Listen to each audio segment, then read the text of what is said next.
ছোটবেলায় আমাদের বাসায় যে কাজ করতো তাকে আমাদের বুয়া ডাকা নিষেধ ছিল। সেখান থেকে মা-বাবার আদর্শ থেকে আসলে এই পর্যন্ত মানে ওইখান থেকেই তৈরি হয়েছে। আর ছোটবেলা থেকে আমার একটু বেশি মায়া মানুষের জন্য। আমি জানি না কেন এটা আসলে আম সবসময় এটা নেগেটিভই হয়। যাদেরকে মায়া দেখাই তারা অনেক সময় ক্ষতি করে, কষ্ট দেয়। তারপরও মায়া যেন কমই না বাড়তেই থাকে। নাচের জায়গাটা কেন প্রফেশনালি নিতে পারছে না? কারণ হচ্ছে যে পৃষ্ঠপোষকতার অভাব নাচের মানুষজনদেরকে সবসময় পিছিয়ে ফেলে দেয়। এত শ্রম, এত মেধা, নাচকে কিন্তু ভালোবেসেই মানুষ নাচে। এত বাজেট থাকে না। শুধু ভালোবাসার কারণেই কিন্তু মানুষটাকে নাচটাকে বেছে নেয়। এত কষ্ট করে শেখে যার জন্য ওটাকে ছাড়তে পারে না।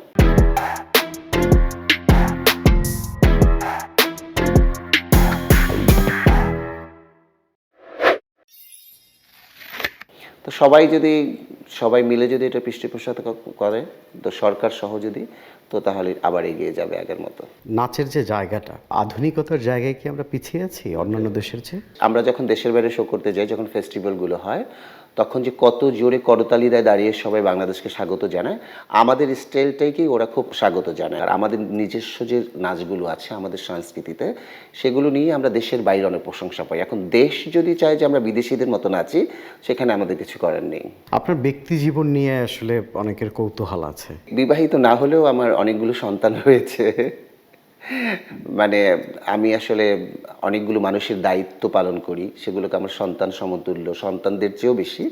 তো সেই দায়িত্বর জায়গা থেকে আপনি আমাকে যে পাল্লায় মাপেন না কেন, বিবাহিত অবিবাহিত আমি জানি না। কিন্তু আসলে নরমালি আমার বিয়ে করা এখনো হয়নি, সেই সৌভাগ্য হয়নি। কিন্তু আসলে একই সঙ্গে অনেক মানুষের দায়িত্ব আমার উপরে রয়েছে। আপনার সন্তান স্বরবর্ণ, তাকে আপনি লালন পালন করছেন।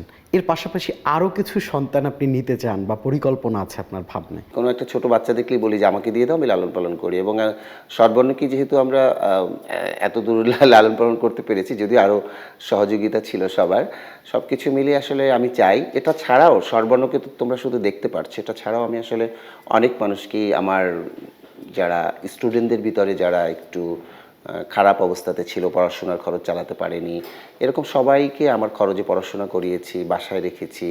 এরকম আসলে অনেকে আমার কাছের মানুষরা খুব গল্প এগুলো জানে। এগুলো আসলে মানুষকে উপকার করে বলতে নেই, যার কারণে এটার আমি এই সাবজেক্ট টানতেই চাচ্ছি না। কিন্তু তুমি দোয়া করো আল্লাহ যেন আমাকে সেই শক্তি দেয় এবং এরকমই যেন এগিয়ে যেতে পারি সবার পাশে আপনি থেকে। আরও একটা কথা বলছিলেন, মানে আমি একটা আড্ডা থেকেই শুনছিলাম যে আমি 29টা সন্তান চাই।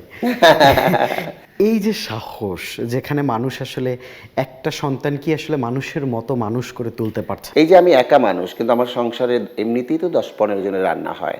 তো সেক্ষেত্রে আমার মনে হয় আমার এটার সাথে যদি আরও কিছু মানুষ সংযুক্ত হয় বা কেউ যদি প্রয়োজন মনে করে একটু ভালো রাখার, ভালো থাকার, বা আমার ভালোবাসায় কেউ যদি বড় হতে পারে আমার আদর্শে, সেক্ষেত্রে যে কেউ আমার কাছে বাচ্চা রেখে যেতে পারে।